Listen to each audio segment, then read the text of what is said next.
I was thinking that we're all praying people and prayer is so important. We know that. And I just thought, the prayer in 1948 is so special by Rabbi Yitzchak Halevi Herzog, related to, as you know, our president, Bougie Isaac Herzog. So the prayer for the welfare of the state of Israel from 1948 is so amazing.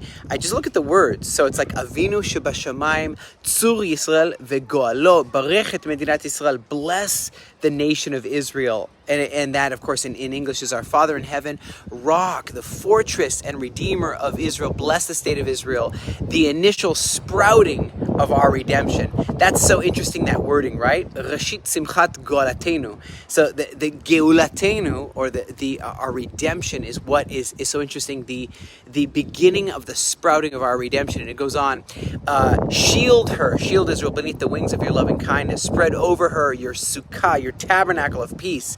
And as I look towards tabernacles, I'm so excited about this. Send your light and your truth to its leaders, officers, and counselors.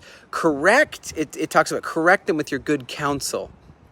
And it goes on, Chazek et yadei maginei Yisrael kadshenu. So it's saying, strengthen the defenders of this holy land. Grant them, Elohim, your salvation. Grant them your victory. Establish peace within the land and joy everlasting for her inhabitants.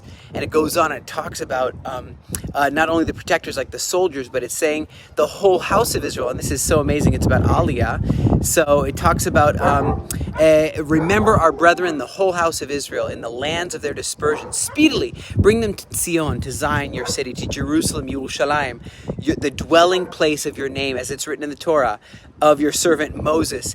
Even if you are dispersed to the uttermost parts of the world, from there, the Lord your Elohim will gather you and fetch you. The Lord your Elohim will bring you into the land which your ancestors possessed, and you will possess her, it says, and you will be here. He will fetch you, he will kibbutz you, he will gather you back to the promised land.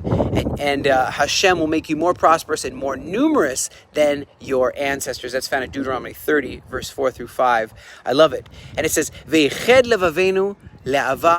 Unite our hearts to love and to revere. It's a good name, to revere your name.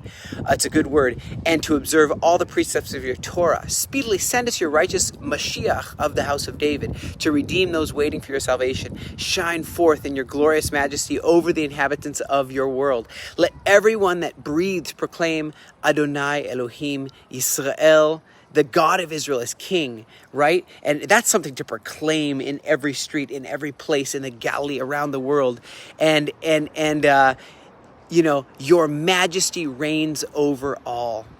According to the custom of the Ashkenazi communities, the time for reciting the prayer was set between the end of the Torah reading and the Haftarah for the return of the Torah scroll back to its place to the Holy Ark.